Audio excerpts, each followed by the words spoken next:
June 26న అమెరికాలో కల్కి premieres పడనున్నాయి. ఇప్పటికే ప్రీ సేల్స్తో దూసుకుపోతోంది కల్కి. నార్త్ అమెరికాలో $2.5 మిలియన్ మార్క్ టచ్ చేసింది. ఇక 27 ఎర్లీ మార్నింగ్ తెలుగు రాష్ట్రాల్లో కల్కి షోస్ స్టార్ట్ కానున్నాయి. రేపో మాపో ఇండియాలో అడ్వాన్స్ బుకింగ్స్ మొదలు కానున్నాయి. ప్రస్తుతం ప్రభాస్ ఫ్యాన్స్ అంతా బుకింగ్స్ కోసం ఎదురు చూస్తున్నారు. కానీ ప్రభాస్ మాత్రం చిల్ మోడ్లోకి వెళ్ళిపోతున్నట్టుగా తెలుస్తోంది.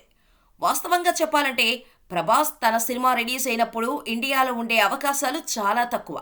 ఆదిపురుష్, సలార్ సినిమాలు రిలీజ్ అయినప్పుడు యూరప్కు వెళ్ళిపోయాడు డార్లింగ్. దీనికి కారణం కూడా లేకపోలేదు. ప్రభాస్ తన సినిమా టాక్ నుంచి దూరంగా ఉండటానికి రిలీజ్కు ముందు ఫారెన్ ఫ్లైట్ ఎక్కేస్తాడనే టాక్ ఉంది. ఇక ఇప్పుడు మరోసారి కల్కి విషయంలో కూడా ఇదే చేస్తున్నట్టుగా తెలుస్తోంది.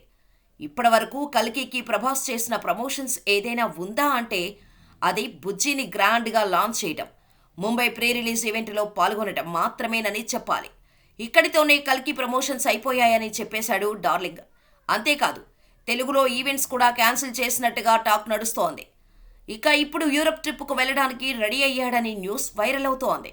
కాబట్టి కల్కి టాక్ ఏంటి, కలెక్షన్స్ ఏంటి, సక్సెస్ మీట్లు, సెలబ్రేషన్స్ లాంటి వాటికి ప్రభాస్ దూరంగా ఉండబోతున్నాడనే చెప్పాలి. మరి ప్రభాస్ ఫ్లైట్ ఎప్పుడు ఎక్కుతాడో చూడాలి.